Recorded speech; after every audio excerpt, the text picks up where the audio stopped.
Në mars të vitit 1999, NATO filloi një sulm ajror ushtarak në Kosovë në emër të një lufte humanitare, ndërsa Serbia nisi dëbimin me dhunë të shqiptarëve nga trojët e tyre. Me datë 27 mars, në orën 13:20 në pikë kalimin doganor të Morinës, hynë 187 refugjatët e parë nga Kosova. Me datë 28 mars, vazhdoi fluksi të ardhurëve kosovar të dëbuar me forcë prej trojëve të tyre nga pushtuesit serb.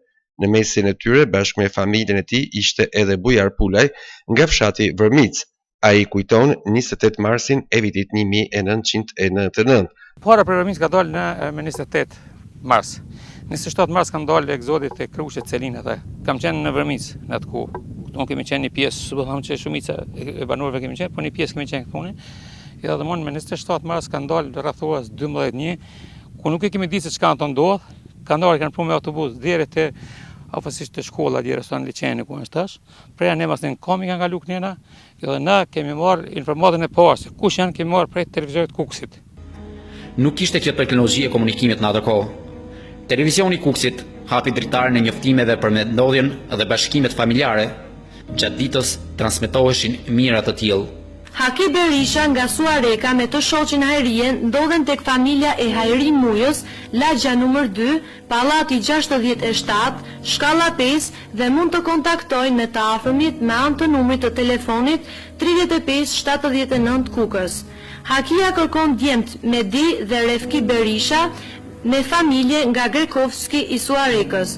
Motra Hajria kërkon Remzien me Arbenin dhe Valbona Kuqin nga Prishtina. Pra dhe njëherë të japim adresën: Hajrin Muja, lagja 2, pallati 67, shkalla 5 dhe numri i telefonit 3579.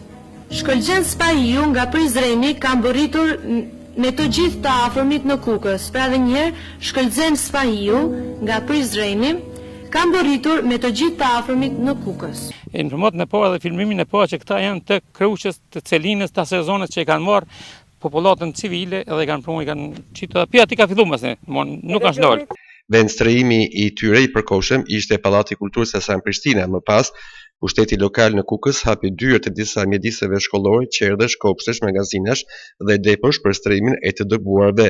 Refugjatët e tjerë u strehua në familje kuksiane ku edhe u mikpritën nga to.